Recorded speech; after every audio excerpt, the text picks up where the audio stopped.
Hello professionals. तो आज हम करने जा रहे हैं टीडीएस कैलकुलेट कैसे होगा सैलरी पे। न्यू टैक्स रिजीम से हम इसे करेंगे। ठीक है, ये एक शीट बनाई हुई है। अगर आपको किसी को भी चाहिए हो तो आप मेल बॉक्स में अपनी ईमेल आईडी ड्रॉप कर दीजिएगा, आपको मेल कर दी जाएगी।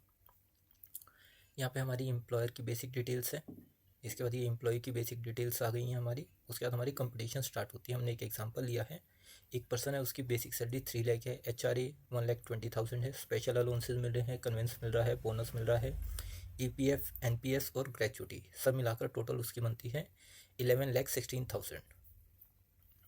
अब इसमें से हमें न्यू रिजीम में कुछ एक एग्जाम्प्ट इनकम या डिडक्शंस होती हैं, वो हटा देंगे। सबसे पहले हम क्या कहते हैं, स्टैंडर्ड डिडक्शन मिलती है हमें 75,000 की, हर सैलरीड पर्सन को मिलेगी। हमने वो डिडक्ट कर दिया। अगर NPS में कोई इन्वेस्टमेंट है वो हो जाएगी हमारी 30,000 की। EPF जो एम्प्लॉयर ने डिडक्ट किया है, ग्रेचुटी, ये सब डिडक्ट होके यहाँ पे हमारी टैक्सेबल सैलरी आ जाएगी।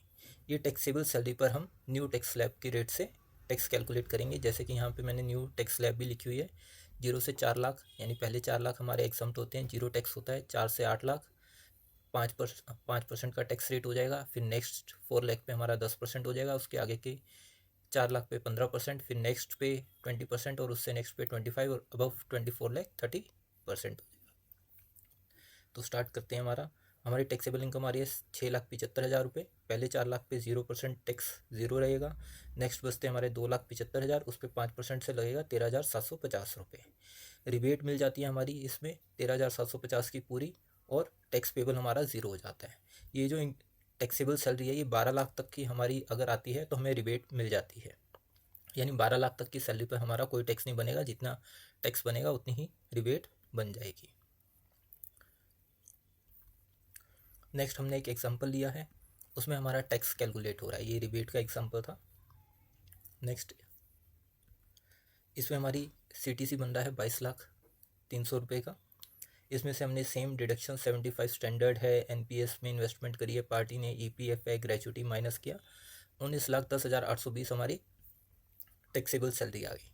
इसके ऊपर टैक्स कैलकुलेट करेंगे। पहले 4 लाख पे 0%, फिर नेक्स्ट 4 लाख पे 5% के हिसाब से, नेक्स्ट 4 पे 10% के हिसाब से, उसके बाद फिर 4 लाख पे 15% के हिसाब से, बाकी की बची हमारी 3,10,820, उस पर 20% के हिसाब से टैक्स लगा, ये आया। इन सब का टोटल किया, हमारा टोटल टैक्स आ गया 1,82,164। इस टैक्स का 4% हमारा सेस लगेगा। इन दोनों को प्लस करेंगे, टोटल टैक्स पेबल आ जाएगा। ये पूरे साल की है, यानी 12 महीने की, तो 12 से डिवाइड कर देंगे, TDS मंथली आ जाएगा, जो हर मंथ हमें डिडक्ट करके डिपॉजिट कराना है। अगर ये 10 महीने होते तो 10 से डिवाइड कर देते हम। नेक्स्ट हम एक केस डिस्कस करते हैं सरचार्ज का।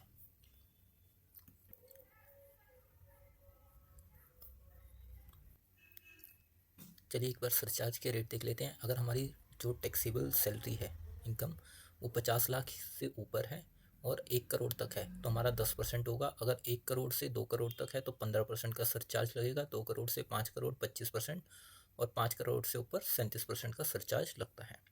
अब डिस्कस कर लेते हैं। यहाँ पे हमारी 1,06,60,000 का CTC है। डिडक्शन के बाद हमारी बचती है 69,25,000, यानी 50 लाख से ऊपर है तो हमें सरचार्ज लगेगा। अब टैक्स कैलकुलेट करते हैं। पहले 4 लाख की इनकम पे 0%, फिर 4 पे 5%, फिर 4 पे 10, नेक्स्ट 4 पे 15%, नेक्स्ट 4 पे 20, नेक्स्ट 4 पे 25%, और बचे हुए जो अबव हो गए अब सब पे 30% लगेगा, यानी 45,25,000 जो बचे हुए हैं उस पर 30% के हिसाब से ये टैक्स आ गया हमारा टोटल। इस टैक्स पे अब 10% सरचार्ज लगेगा। ठीक है, इसका 10% किया, ये हमारा सरचार्ज आ गया। अब इन दोनों को प्लस करके ये हमारा टोटल टैक्स आया। इस पर 4% हमारा सेस लगेगा, जो ये आ गया हमारा। अब इन दोनों को प्लस कर देंगे तो ये हमारा टैक्स पेबल आ जाएगा पूरे साल का। इसको 12 से डिवाइड कर लेंगे तो मंथली आ जाएगा हमारा। सरचार्ज के केस में मार्जिनल रिलीफ अवेलेबल होता है, उसकी कैलकुलेशन अलग होती है, किसी को चाहिए होगी तो वो बता देंगे। Thanks to all of you.